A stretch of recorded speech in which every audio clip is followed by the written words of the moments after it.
Ito po, iginiit ni Manila 6th District Representative Bini Abante na hindi maapektuhan ng pag-anunsyo ni Sara Duterte ng kanyang 2028 presidential bid ang impeachment process laban sa kanya. Matatandaang inindorso ni Abante ang ika-4 na impeachment complaint na inihain laban sa Vice Presidente noong February 18, 2026. In a way, alam na po ni Vice President Sara that I will not be supporting for her for the presidency. I would like to tell the Filipino people that I did not endorse this impeachment just for a political ploy. Sino ba ako? I'm just a congressman. She's a vice president, ani Abante. Binigyan din ng mambabatas na naninindigan siya sa impeachment process at hindi ito anya dapat iugnay sa usaping pampolitika kaugnay ng 2028 elections. Mga kapartner, ano ang inyong paunang masasabi patungkol dito? Partner, ito yung unang-una meron akong nakita rito. Ito hong si appointed son of Comelec Abante ho ay masyadong epal. Una, matapos magdeklara po si BP Sara ng kanya hong pagkapangulo, ay naglabas naman hong ganito na statement. Ito hong si Benny Abante. Ito ho yung tatawag na mga epal. Ito ho yung mga trapong estilo. Mga galawan. Pangalawa ho mga kabayan, nais ko hong ipaalam sa inyo na si Congressman Benny Abante, hindi ho siya congressman by elect o yun pong binoto po ng taong bayan kaya nanalo. Siya po ay nakaupo ngayon dahil po sa dahil po kay George Garcia, dahil sa Comelec. Hindi po siya nanalo dahil po sa mandato ng taong bayan. Ngayon, sinasabi niyo ito, alam naman natin talagang hindi siya susuporta. Dahil kahit si Sara, hindi naman siya sinuporta ni BP Sara Kaya nga natalo siya At ang nakita ko pa dito, partner, yung sinasabi ni Abante, ito yung hindi ako namumulitika. Pero makikita natin dito, siya yung nag-endorso doon sa ipang-apat na impeachment complaint. Tandaan natin confidential pa na pinag-uusapan. Pag sinabing confidential, sabi nga ni Claire Castro, walang resibo. Partner Buds? Ito lang masabi ko, ang arte nyo. Masyado kayong mga antanda-tanda. Hindi naman dahil patpunta naman tayo sa pagtanda, pero ibagay nyo naman yung kaartehan nyo sa edad. Yun.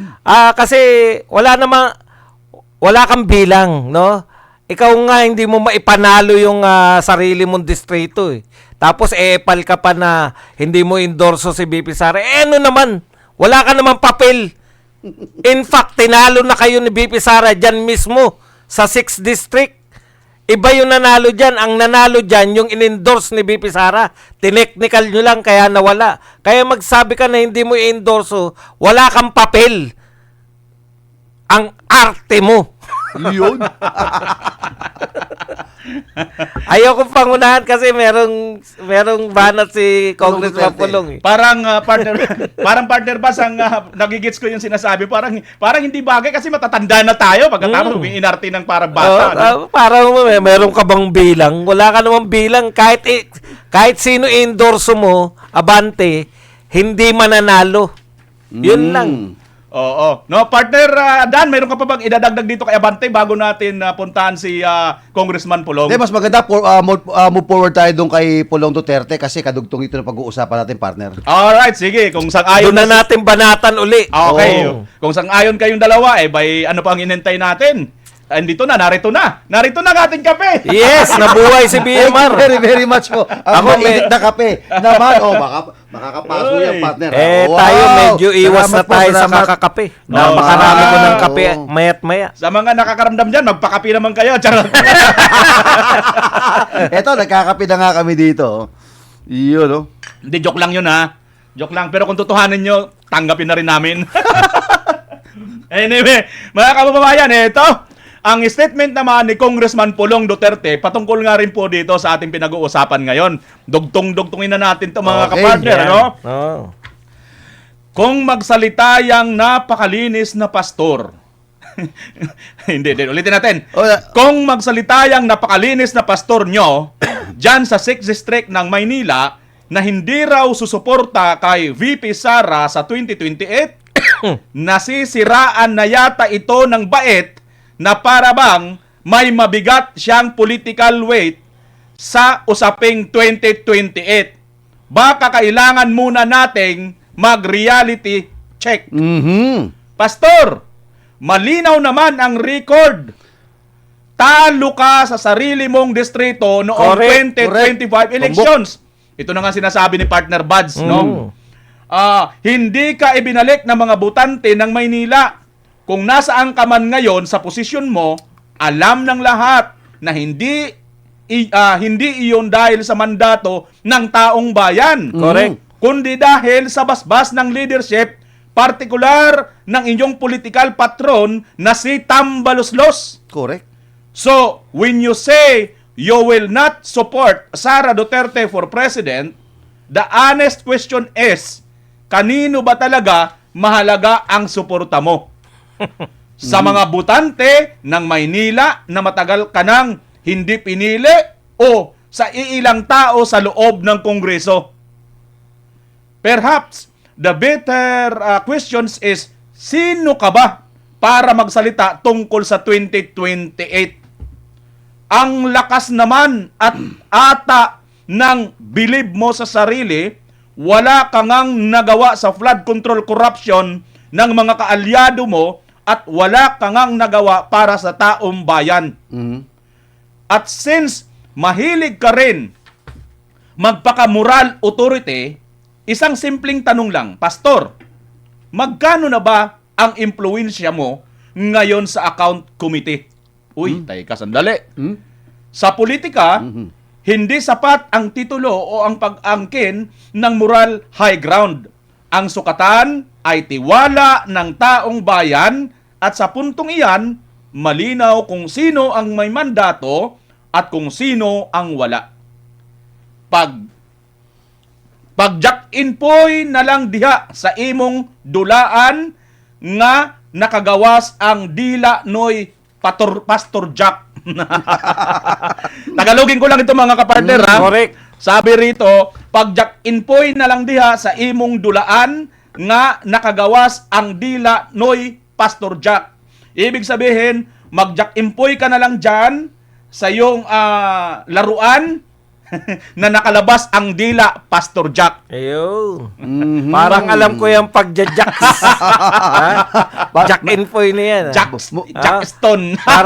Papasok na naman yung awardee natin dito. Pasok na naman natin si Father Flavi. Flavi award. Kaya alam, magkaiba na yung relihiyon yan. Oo. Oo. Partner, una tama naman si... Sandali partner, wait lang. Wala lang ko ng konti.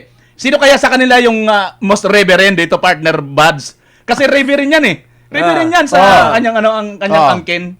Sige, reverend pastor yan, di ba? Oo, reverend. Sige, tuloy mo Bishop pastor. reverend, oo. Ituloy mo Bishop Pastor Dan. Actually, parehas kami ng reliyon actually. No? Ay, ganon? Yan, oo. Sige, tuloy Pero, hindi, kasi ang Baptist, wala kasing, yung tatawag na command vote, yung single out. Kasi ang Baptist may kanya-kanyang reliyon yan, partner. Okay. Merong International Baptist, Southern Baptist, merong Bible Baptist, Independent Baptist, at hindi sila halos magkakapareho ng fellowship. Hindi kahit magkakapareho siya, hindi sila kakasundo-sundo din yan mga yan. Anyway, tama naman yung sinabi po ni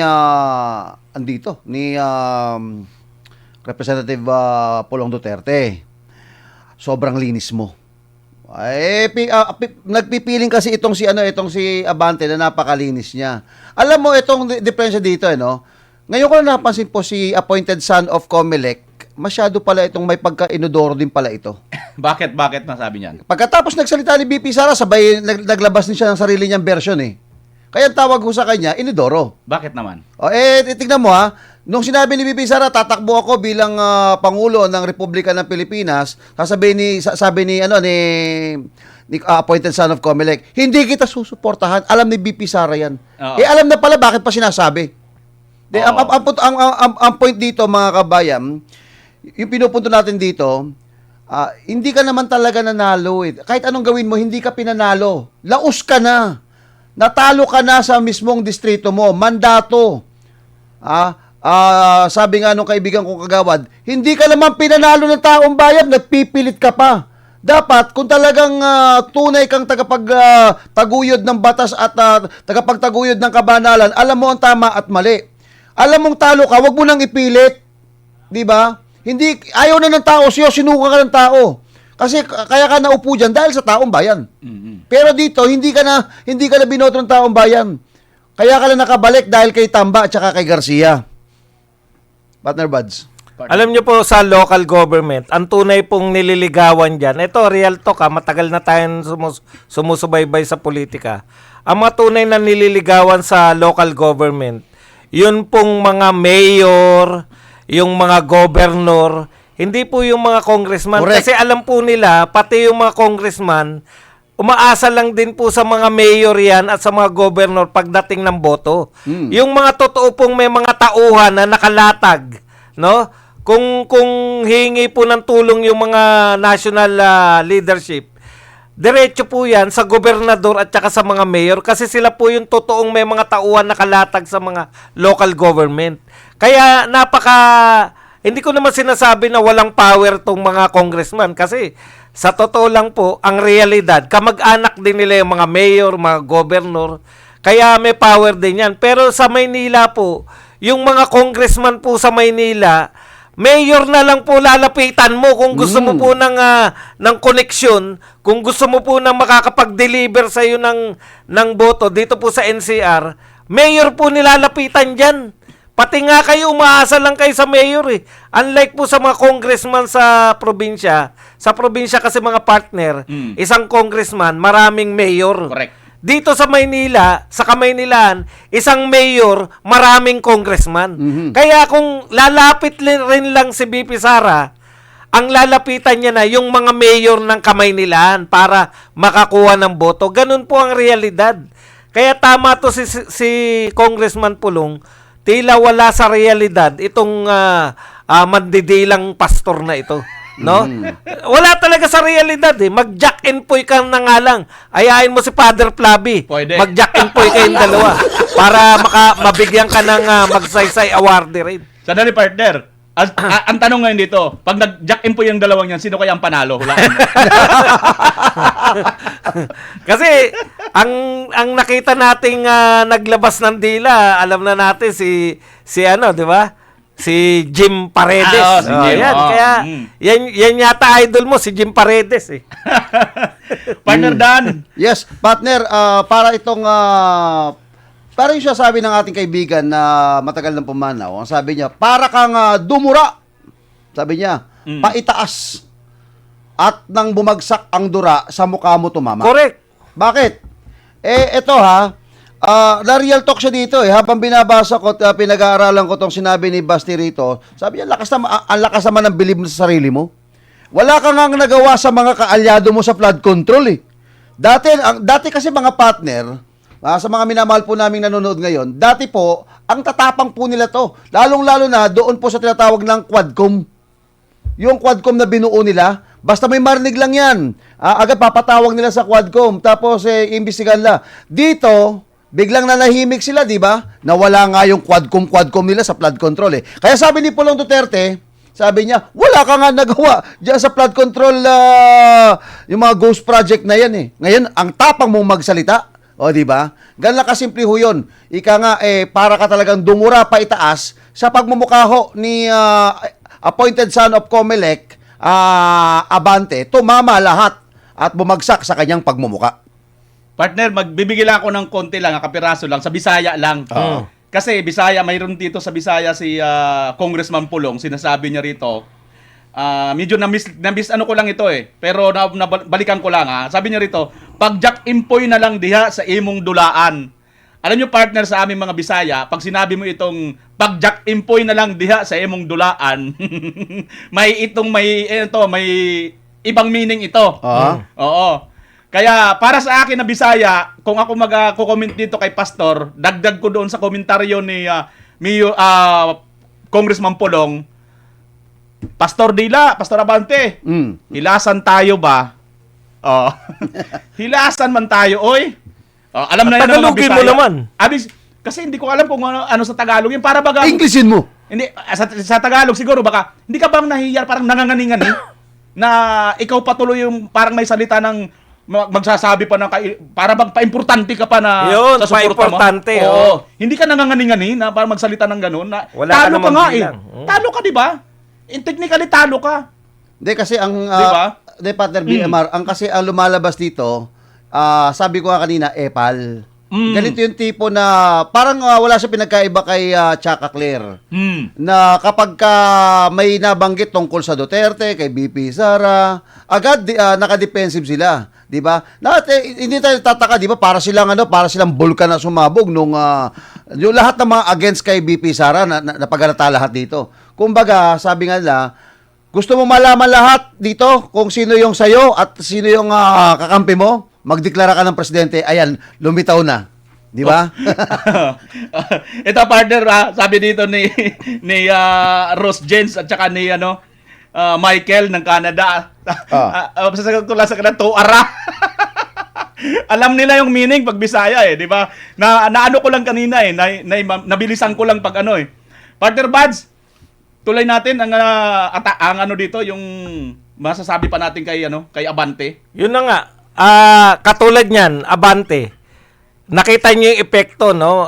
Epekto nung pagdedeklara ni BP Sara. Nagdeklara si BP Sara na tatakbo siya ng presidente, tapos tsaka kayo naghahain ng ika-4 o kasabay halos. Kasabay ba o nauna si BP Sara? Nauna. Nauna si BP Sara. O, may pumansin pa ba sa inihain mo? Wala nang pumapansin dahil alam na ng mga tao ang problemahin mo. Paano kayo makakakuha ng suporta diyan sa inihain mo? Kung talagang may power ka, no? Katulad ng inaakala mo. Feeling kasi nitong tao na to, importante. No? Punong-puno kayo ng importansya nung kung sigaw-sigawan niyo yung Pangulo, Vice President ng Pilipinas. Di ba sinisigawan ng mga yan nung umaten si BP Sara? Bakit ngayon hindi nyo masigawan? Nangangatog na kayo ngayon lahat dahil alam nyong magiging future president to. Ito na ang susunod sa Malacanang. Kaya kayong mga, hindi ko sinasabing kasama ka. Ewan din natin. Kasi hindi naman natin alam Oo. Kaya kayong mga magnanakaw dyan sa House of Representatives, Hindi ba siya maganda-handa kasama, na kayo. Hindi ba siya kasama, partner? Hindi ko alam. Hindi mo ba alam? Hindi natin naririnig yung Oo. niya Di ba? Hindi. naman yata siya contractor. Contractor ka ba? Hindi, partner may isang sinabi si appointed son of Comelec, itong si Abante nga, sabi niya, kapag daw nanalo talaga siya, si BP Sara, talagang sinabi niya to, talagang maganda handa na siya dahil talagang alam niyang babalikan siya. Kaya ngayon, susumikap sila na hindi ka lang makakakita na paratang pa lang para sa kanila, convicted na. Actually, hindi naman ang nangyayari naman, wala naman talagang ginagawa pa sa kanila si BP Sara Wala pa? Nagdeklara lang. Nagdeklara lang na tatakbo. Tapos kayo yung mga gunin-gunin nyo kung ano-ano na, partner. Nag-hallucinate na. Oo, lahat sila, ang dami ng reaksyon. Ganun sila. Tatakbo lang siguro 3 minutes lang ba yung speech ni BP Sara? Oo. Ang liit lang nung speech ni BP Sara pero grabe yung reaction no, ilang araw na. Kailan pa nagsalita si BP Sara? Lahat na ng anggulo. Pinag-usapan nyo na kasi nataranta kayo dahil excuse the term, mga engot kasi kayo pagdating sa politika. At partner speaking of nataranta partner. Hindi nyo kaya yung mga Duterte. Totoo yun. Oo. At partner, bukod dyan partner, eto at mukhang may nagmura pa mukhang may di ba? Ay, papakita ko yung partner BMR. Sige. Nasaan natin ayan di ba? Pwede natin basahin to kung connected din dito Ganito sila katakot Sige, may ano ka naman, may source ka naman. Galing kay Congressman Bernadette Barbers. Ito ang sinabi po niya mga kababayan. Ay naku. Sandali, partner talagang sa kanya yan. I-confirma nyo muna. Kumpirmado to. Kasi baka minsan kasi mayroong nag-ano na hindi namin sinabi yan. Pero, Kumpirmado yan. sige. Paano nyo muna sa ano natin? Mag-check kayo sa mga cellphone niyo para makita niyo. Sige. I-check niyo lang muna sa cellphone. Punta kayo doon sa mga cellphone. Dito makita, para Okay. makita niya. Alam nyo, tuloy mo na partner Buds. Tuloy mo na partner Dan. Oo. Kasi dito, yung isang congresswoman na si Barberson, yung babae. Ang nakalagay dito, hay nako, kahit nanalo pa yan si Sara Duterte, hindi niya matitinag ang mga barbers sa Surigao. PI siya, ambisyosa. Yan ang sinabi ni Congressman Bernadette Barbers. Ayan. Again, ulitin ko po Ayan ay pahayag po ni nung asawa ni Barbers to. Oo, partner. Yun nga, dagdag ito partner sa masasabi natin na samut-saring reaksyon ng, alam nyo, parang alam mo partner, yung naalala mo dito, di ba, sa may mga kanal-kanal or yung mga basaan, tawag nun, yung sa Pangasinan kasi tawag yung basahan, yung tapunan ng mga paghuhugas, partner, alam mo yun, yung mga banggira. Tapos di ba may Kanal. Oo. Kanal. Hindi naman kanal yung, di ba, pag nagtatapon ka rito, banggira. Nung araw kasi, di ba, yung banggira, mayroong tubig-tubig doon sa silong, sa lupa. Para sila mga bulatin na nahagisan ng doon, asin. Di ba? Naglabasan. Nagkikisay. Oo, Nagkikisay. nagkikisay. Yun, Ah, tama, nagkikisay. nagkikisay sila. Para mga linta. Yun. Ay, ang linta, partner, kapag nalagyan mo ng asin, talagang mangingisay-ngisay, mamilipit din yan Yun ang kalaban ng linta, partner Kaya itong mga linta ngayon nakikita natin ngayon sa mga nagre-react laban kay BP Sara. Nagdeklara pa lang po ng pagkapangulo si BP Sara. Hindi pa po siya pangulo, pero nanginginig na ho kayo. Wala ganun talaga sila ngayon mga kapartner Aray ko. Hirap na hirap sila dito kay Vice President Inday Sara Duterte. Na sa tingin ko lang kalkulado ni VP Sara itong kanyang pagsasalita dahil matatanda natin partner hindi ito agad-agad na masabi natin na para bagang ito yung typical na VP Sara dahil si VP Sara inanuhan niya yan pinuntahan niya yung nung una siyang tinanong sinasabi niya talaga na by katapusan pa nitong 2026 saka siya magdesisyon. Kaya lang partner, yun nga. Ang isa pa nga dito sa mga napanood nating mga analyst partner, si Banayo, sinasabi nga na mukhang may basbas ito kay Pangulong Duterte. Okay. Dahil gagagaling At dahil dyan, partner, may lilinawin tayo, yung sinabi ni Barbers, partner, nasa natin. Sabi sa inyo, tanong nyo sa... Hindi, partner, pakicheck sa Viber. Para... Ito nga, meron na statement kasi si Congressman Bernadette Barbers. Kinakailangan po natin basahin to. Basahin natin para... Ikaw na rin magbasa para... sige. Pambawi. Pambawi. Kasi, partner, again, uulitin ko, check nyo lang yung sa mamaya usap natin pagkatapos natin pag-usapan natin doon tayo sa Sige partner, sige. Sige, basahin natin. mo na yung statement. Statement, eto. Sige, basahin natin. Statement of alleged vulgar remarks against VP Sara Duterte and his respect for the Duterte's voters of Surigao del Norte. I am aware of fake quotes circulating online attributing to me alleged using vulgar language against Vice President Sara Duterte. Let me be unicable, vocal, never uttered such a words of quote is a fabricated, malicious, and clearly designated to create division between me and the people I swore to serve. To my constituent in Surigao del Norte, let me acknowledge the truth that are plainly visible in our own elections data. In the 22 election for Vice President Sara Duterte, received 258,399 votes in our province. In the 2025 election, Duterte aligned senators overwhelming supported as well as Senator Bongo received 232,745,000 votes. Senator Bato de la Rosa 209,494 votes. Jimmy Bondoc, ito partner yung mga bilang na lang ito pero tuloy na ako sa These numbers are abstract statistic. They represent our neighbor, my friends, and the families who live across Surigao del Norte. They represent that overwhelming majority of Surigaonian voters who are replaced their trust in the Duterte brand of leadership. How could possible curse the woman they love? Anyone with even a basic understandings of politics known that such a statement would be political suicide.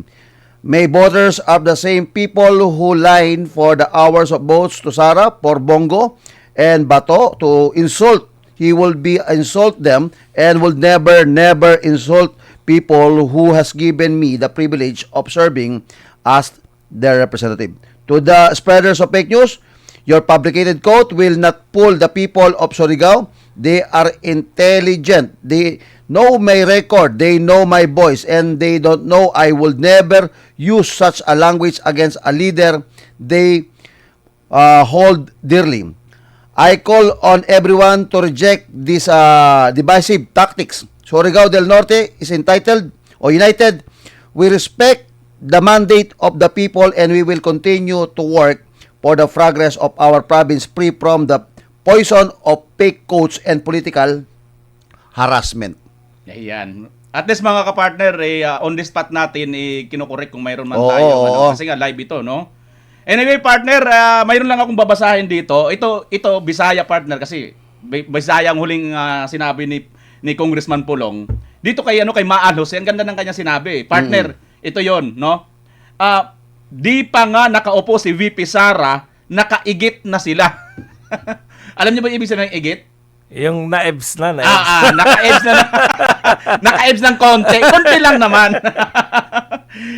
Ayan. Partner Buds, mayroon ka pang masasabi dito? Partner, okay na ako riyan. Pero Okay ito legit na to dahil Oo. galing na to sa GC natin. Oo. Yung reaction to ni Gadon. Ayan. Maganda Sige. to kasi hindi yata na ihabol dito sa sa topic pero naibigay po sa atin ng mga producer to. Sabi po ni Gadon, alam nyo, tarantan-taranta po sila. Kasi sa totoo lang, may plano sila lahat, nakaplano sila, nakatutok sila sa impeachment. Alam natin yan, basang-basa kasi barahan nila. Yan yung mga problema nila, partner eh. Alam na natin, noon pa lang last year pa, naghihintay lang yan ng 1 year bar rule. Correct. Di ba? Matapos yun, tapos magsasampa sila ng impeachment. So lahat po ng atake nila, impeachment muna, hindi po nila in-expect itong ginawa ni Sara Duterte. At alam mo, partner, meron nagsuri kanina, nabasa ko lang isa sa mga political analyst, parang galing si BP Sara kay Tatay Digong. Tapos pagbalik niya rito, biglang nagdeklara. Parang alam ni Tatay Digong tong gagawin ni BP Sara na to. Oo. Sabi ko nga, ang galing talaga ng mga diskarte ng Duterte, no? Katulad nito si Gadon, matagal nang hindi nananahimik to, partner, di ba? Oo. Bigla nung nagdeklara si BP Sara, isa siya sa mga nataranta. Oo. Alam mo, sabi niya, partner, Ano sabi niya, partner? biruin mo, kung ako sa kanya, para hindi matuloy ang impeachment, mag-resign na siya. Anak ng tinapay. Alam niyo po, eto po, talagang to si Gadon.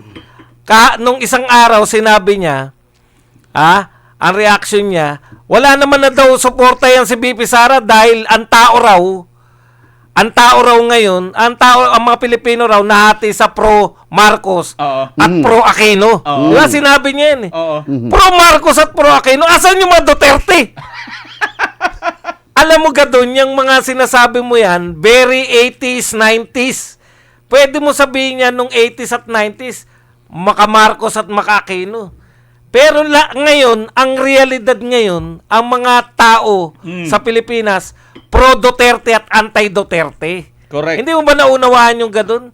Tapos sasabihin mo ngayon para makatakbo si BP Sara, mag-resign sa impeachment. Nilabanan ni BP Sara, kaya nga nireject ng Supreme Court yung impeachment eh. Tapos ngayon sasabihin mo, mag-resign? Bakit pa kayo nagpakahirap kung yan lang ang gagawin ni BP Sara? Correct. Alam mo Gadon, isa pa, dati ikaw rin namunguna dyan sa pagpaparesign kay BP Sara, natandaan nyo? Oo. Pinag-resign niya sa DepEd. Ang hindi nyo akalain, dahil tahimik si BP Sara nung member ng admin, kaming mga Duterte vloggers, pinipilit na namin, BP Sara, ano ka ba? Kumibo ka na, lahat kami binabanata na si BBM. Totoo yan. Di ba? May panahon tayo na ganun. Nasaan ka ba, BP Sara? Akala siguro nila, pag nag-resign sa DepEd si BP Sara, mananahimik na. Hindi nila alam, yun yung pinakamalaki nilang pagkakamali. Nung nag-resign si BP Sara, hindi na siya parte ng administrasyon. Hindi nyo ba naintindihan? May delikadesa yung mga Duterte. Parte siya ng administrasyon. Bakit siya babanat? Correct. Ngayong hindi na siya parte ng administrasyon, nakita nyo, ito pala ang pinakamalupit bumanat sa lahat. Mhm. O di nataranta ka. Ngayon, uutusan mo na naman na mag-resign. Mm. Ang pagkakaiba po ng pagre-resign ni BP Sara nun, bilang cabinet official, siya po ay nasa hanggang gusto lang siya ng Pangulo. Correct. Ang Vice President po, tao ang nag-elect sa kanya niyan. Correct. Sino ka doon para pag-resignin mo si BP Sara? Para lang hindi na raw matuloy ang... Hindi ko maintindihan. Partner. Ang impeachment nga, pinatatanggal nyo eh. Oo. Pinadali nyo lang ang buhay. Hindi na kinakailangan mag-impeach, kusana. Utot nyo. Kilala ko si ganung partner. Oh. Tinanong mo kung sino siya? Oh. Sino siya? Sino siya? Pinanganak siya ng 80-80. Partner, may credibilidad pa ba yung eto para sa akin kung may credibility pa, tandaan ho natin si Gadon, disbar po yan. Isang disgrace po yan, isang malaking kahihiyan po sa isang abogado na kung saan madidisbar ka. Tapos ngayon, kaya ka lang nandiyan sa posisyon dahil sinuportahan mo si Bongbong Marcos. Ngayon nakapwesto ka, akala mo isa kang langaw na nakatungtong sa kalabaw. Kung magsalita ka, akala mo parang hindi disbar no? Parang hindi na dishonor no? Parang wala, ang laking kahiyan nun. Sana okay lang, sana kung maganda yung reputasyon mo kung magsalita ka ng ganito. Para sa akin lang personally, para sa akin, tama yung sabi mo, Padre BMR, 8-8. 80-80. 80-80. Oo. Partner Buds, alam nyo, may karugtong pa rin yan tungkol pa rin dito sa impeachment. Kung gusto nyo, kung wala na kayong idadagdag, isingit natin ito. Gusto nyo? Sige. Okay. Diretso natin dito mga kapartner. Patungkol pa rin ito sa usaping dekada 80-80 yung impeachment mga kapartner. Okay? Depensa ni VP Sara nagsalita sa ika-4 na impeachment complaint. Ito po partner ang sa impeachment pa rin. Naglabas ng official na pahayag ang kampo ni Vice President Sara Duterte kaugnay sa paghahain ng ika-4 na impeachment complaint laban sa kanya. Ayon sa defense team ni VP Sara, ipinaabot sa kanila ang impormasyong hinggil sa bagong reklamo. Ito na nga ang ating sinasabi, no? Giit ng kampo ni VP Sara, ang sunod-sunod na paghahain ng mga reklamo ay hindi umano automatikong nangangahulugan na magiging totoo ang mga aligasyon. Dagdag pa ng defense team, tulad ng mga naunang reklamo, sasagutin nila ang lahat ng mga paratang sa tamang panahon at alinsunod sa konstitusyon at umiiral na mga patakaran.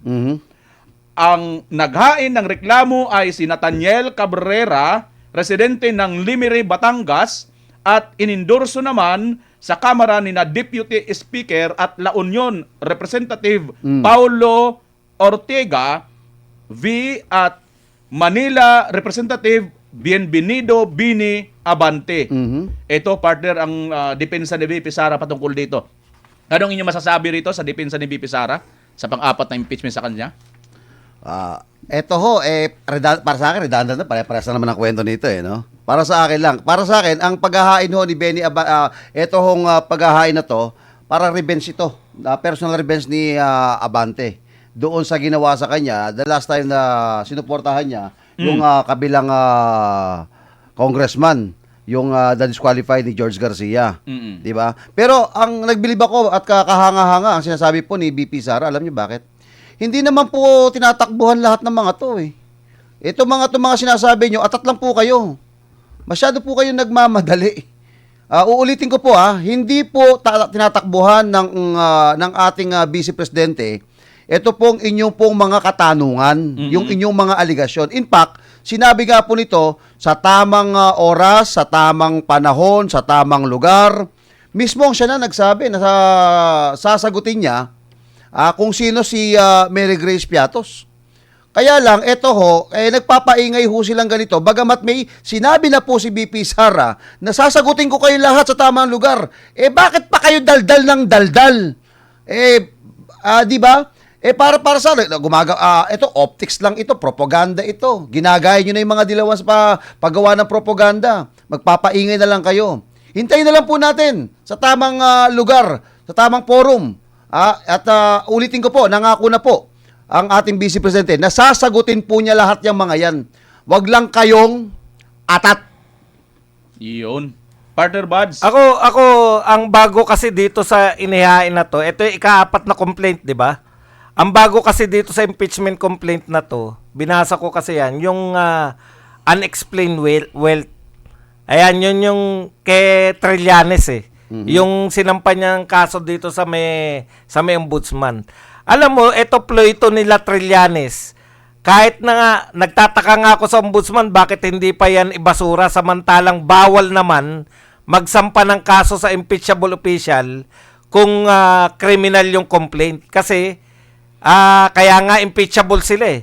'Di ba? I-impeach mo muna bago mo sila makasuhan ng ano. Ang pwede lang ikaso sa mga impeachable official, ano lang po, yung mga pagmumultahin lang. Ganun lang. Pero yung matatanggal siya sa pwesto, hindi po pwede. Kaya nga, tanging impeachment lang po ang magpapatanggal sa kanila. Kahawig to nung sinampa ni Trillanes, itong port complaint na to, na ang tanging layunin lang ay magbukas ng mga bangko kasi wala naman talaga silang ebidensya. Ako okay lang eh. Walang problema diyan eh. Kahit hindi na yan yung focus ng tao dahil talagang actually inilibing na ni BP Sara yung impeachment ninyo eh. Dito sa pagdedeklara niya ng kandidatura, no? Pero ganun pa man, gusto ko pa rin nga dumaan sa process para gusto ko makita kung sino yung mga congressman na magpapaliwanag na kahit walang ebidensya ay maipapasa nyo yan dyan sa Justice Committee. Dahil tiniti ako sa inyo, pagdating niyan dito sa plenary, hindi pa rin kayo makakakuha ng 1/3 votes. Napansin nyo, kahit papano, nagpaliwanag yung Surigao. Ang Surigao ba ay Mindanao? Opo, partner. Yan. Nakita nyo po kung gaano kasi kasolid yung mga taga Mindanao kay BP Sara. Yun ang hindi nyo po pwedeng maitanggi. Lahat po ng mga congressman na mga taga Mindanao, taga Visayas, hindi lang po 2 beses na nag-iisip. 3 beses pa sila kung pipirma sila dyan. Kaya nabulaga kayo, nakakatakot ang pagbabalik ni BP Sara dahil ang takot lang naman kay BP Sara, yung mga malalaki yung ninakaw. Siguro yung mga nangupit lang, teka muna, BP Sara, nangupit lang naman kami. Di ba? Palusutin. Yung mga palusutin yan, wag na lang tayong kumibo. Total, kupit lang naman ang ginawa natin. Hayaan na. Kasi yung mga magnanakaw talaga, walang magagawa yan mga yan, kundi sumugal na o tumakas. Oo. Greediness na lang ang gagawin niyan, no? Iyon, mga kapartner. No? Yung pangyayari na ito sa impeachment dito kay Vice President Sara Duterte at yung mga reaction nila, alam nyo, sa totoo lang, itong pag-declare ni VP Inday Sara Duterte, para sa akin, ito personal ko lang opinion mga partner Baz, no? Pinapakita lang ni VP Sara Duterte na hindi na kayo binibigyan pa ng halaga sa inyong mga pinaggagawa dyan. Kasi ayon kay BP Sara, ito na, yung pag-declare ko na ito, alam kong ako na ang susunod na presidente. Kaya sabi nila, pananakot. Ibig sabihin, takot na takot talaga sila. Correct. Di ba mga kapartner? Correct. Partner. Sige, dagdag ka pa, partner Dan. Konting dagdag lang. Sa nakita ko kasi, yung sabi lahat, diskarte raw ito. Sabi ko nga, uulitin ko lang yung sinabi ko kanina, ito kasi yung nangyari. So pagdideklara po ni BP Sara Duterte, hindi po ito pamumulitika. Kumbaga, ito naman talaga ang, kumbaga, tinumbok na po ni BP Sara kung talaga anong ang pinupuntahan ho na impeachment. Bakit siya ini-impeach? Kasi ang sabi nga, di ba, kaya siya ini-impeach para hindi makatakbo sa 2028 presidential election. Oo. So ngayon, eto na, para wala na kayong haka-haka kung tatakbo ko hindi, nagdeklara na siya na tatakbo talaga siya sa pagkapangulo. Kasi yun naman talaga ang motibo talaga eh. Nahadlangan siya. Kasi wala namang ibang pinakamalakas na contender para po maging pangulo ng Republika ng Pilipinas kung hindi po itong si BP Sara. Wala na. Ang tao, nakita nyo na po. Alam nyo, halos ang buong gobyerno po natin, nagkakabagsakan na po ang mga trust rating po nila. Halos lahat po sila, nawawala na po ng tiwala ang taong bayan. Pero tignan po natin, nag-iisa lang po ito na Vice Presidente. Magpasa hanggang ngayon, top notcher. na hindi po bumagsak ang kanyang rating, kung hindi, siya po ang pinakamataas sa lahat ng ahensya ng gobyerno. Walang iba po kung hindi po si BP Sara. Kaya naman, ito ho ang pinupuntirya nila. Di ba? Para pabagsakin ito. Kasi pag ganyan, kumbaga, partner ang tawag doon, kumbaga sa trend, ano to? Yung trending, yung, kumbaga, eto na yun eh. Wala Oo. na eh. Siya na nga talaga. At wala nang itatapat. Kaya, ang matatakot lang po dito, ito masabi ko. Sa mga mayor, congressman, gobernador, nasa gobyerno, ang matatakot lang po sa Duterte, yung may ginagawang possible na pagnanakaw, korupsyon. Pero kung wala po kayong ginagawa na masama at para sa bayan talagang paglingkod nyo, ay BP Sara po, Duterte po talaga ang pipiliin nyo. Pero pag may ginagawa kayo, takot kayo sa Duterte. Correct ka dyan, partner. At saka yung isa pa sir sinasabi nila mga kapartner na ano daw itong si BP Sara, yung ginawa niya itong pagdideklara, ito, talagang siya daw inamumulitika. At ito daw impeachment complaint laban kay BP Inday Sara, siya namang sinasabi nila na hindi daw ito politika, kundi process daw ito. Anak ng titing naman talaga. Talagang lahat kayo, parehas na kayo mga hinahawaan ni dekada 80-80 ni Gadon. Kasi, di ba, political process, political, political maneuver itong election impeachment process, di ba, partner Buds? Alam nyo, ang mga politiko, lahat yan namumulitika. Kung ayaw nyo po mamulitika, huwag kayong magpolitiko. Simple lang. Yun, natumbok mo. Correct. Pagbibintangan nyo mga kapwa nyo politiko na namumulitika. Correct. Yan po talaga ang definisyon ng politiko, pamumulitika. Ang pamumulitika po ay pagkamit ng power. Alam nga naman po, kami nga namumulitika, hindi na kami politiko eh. Kasi para sa sinusuportahan naming politiko. Kalimutan nyo na yung mga kaartehan lang yan ng dilawan nung araw. Nung araw, umubra yan yung mga traditional politicians. Hindi kami traditional politicians. Oo. Yung mga nagsabing hindi traditional politicians, sila po ang nuknukan na pinakabulok na mga politiko ngayon. Nako, with emphasis ang ating partner Buds. Yun May naman. tubig ka ba dyan, partner Buds? Nakahanda. Wala Baka rito yung behind the eh. ka. Pasensya ka na, partner Buds. Wala rito yung kumpare mong tagabigay ng losartan sa'yo. Oo. Kaya huwag ka masyado mag-iinit. Anyway, kahit wala rito si Kapil at saka si partner Bisdak, palakpakan natin ang ating mga viewers, partner, kasi umaabot pa rin tayo ng 1,000. 1,000, Oo. oo.